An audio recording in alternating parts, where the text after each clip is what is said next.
But before that, if you haven't subscribed yet to my YouTube channel, please don't forget to like, share, and subscribe at i-hit mo na rin ang notification bell for more showbiz updates. Bago tayo magpatuloy, of course, sa ating updates for today's video, nais ko po muna magpasalamat sa lahat ng mga legit viewers, subscribers at ang lahat ng mga legit na nagmamahal at sumusubaybay sa mga videos natin.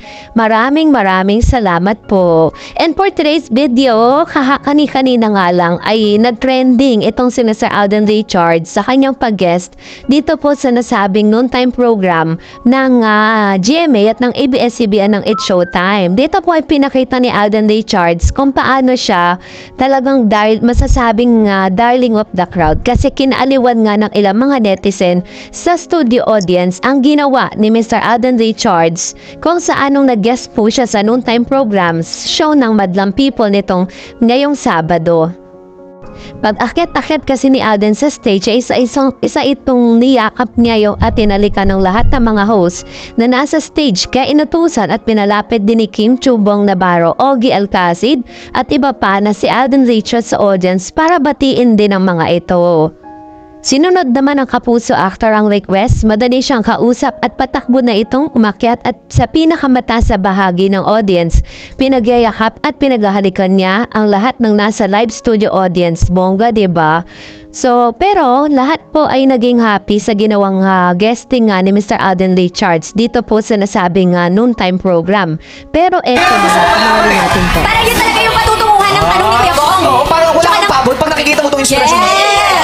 Meron ka bang message sa inspirasyon mo ngayon? Grabe naman to. Grabe, pwede namang magulang, mga fans. Ito naman si Alden.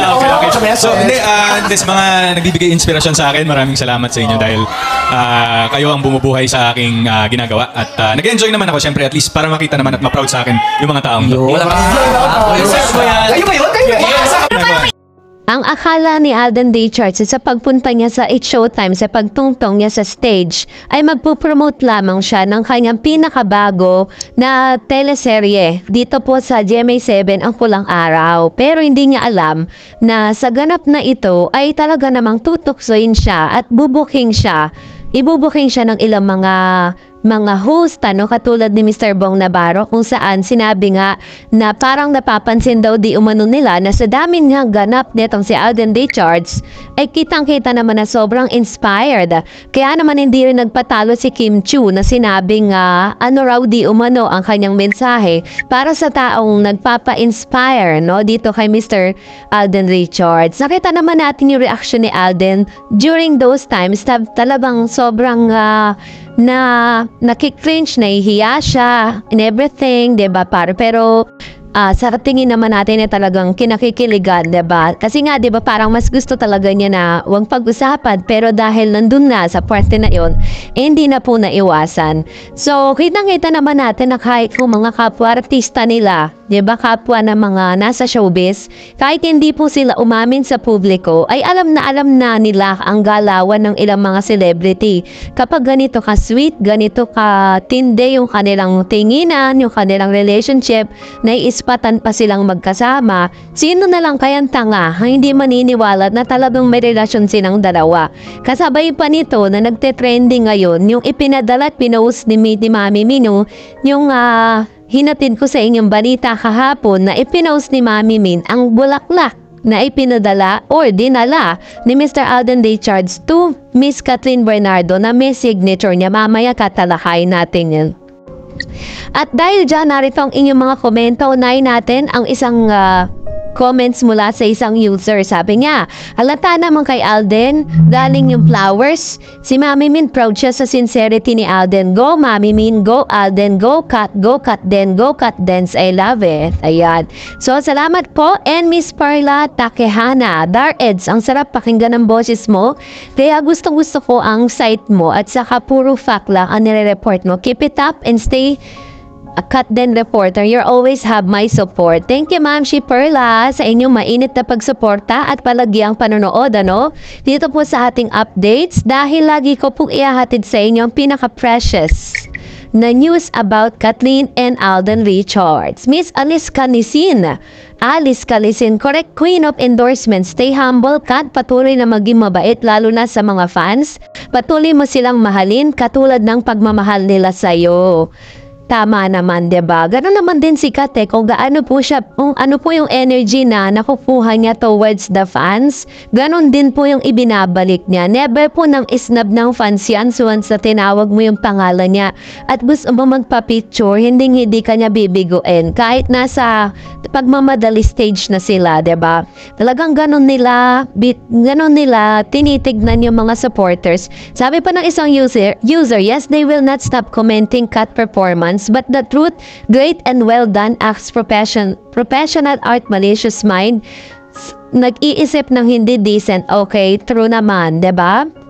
Napaka-malisyoso lang naman talaga yung mga nag-iisip ng pangit dun po sa ginawang performance si Miss Catherine. Well, in fact, kung titignan nyo naman po talaga, kung talagang makikita nyo naman yung kabuuan, kung paano niya ginawa yun professionally, hindi para parang may malicious thing dun sa ginawa niya, but she actually, kumbaga parang sa atin na nagmamahal sa kanya, alam natin na she did very well. And Miss Marilu, sabi niya, Miss Dar Eds, you are right. Trademark yan ni Alden, yung red flowers, at dala-dala yan ng bodyguard ng Superbuds Finals. Love Kat din, Queen Catherine slay it. She had a blast in the Superbud Finals. Queen Kat has everything. True naman. Yes, yun po yung sinasabi ko sa inyo na yung red flower na yon is talagang kinumpirma ng ilang mga netizen kasi Zinom talaga yung yung signature at meron pong call sign doon. Makikita nyo yan mamaya, matatalakay natin kung ano yung tawagan nilang dalawa. Talagang magugulat po kayo sa mga revelation. At ang pinaka nakaka-proud lang is si Mami Min talaga yung nagpo-post dito sa kanyang official Instagram account, which means that she's really proud and loud to announce to everybody that Alden Richards is really sweet and very generous when it comes to giving gift and appreciation.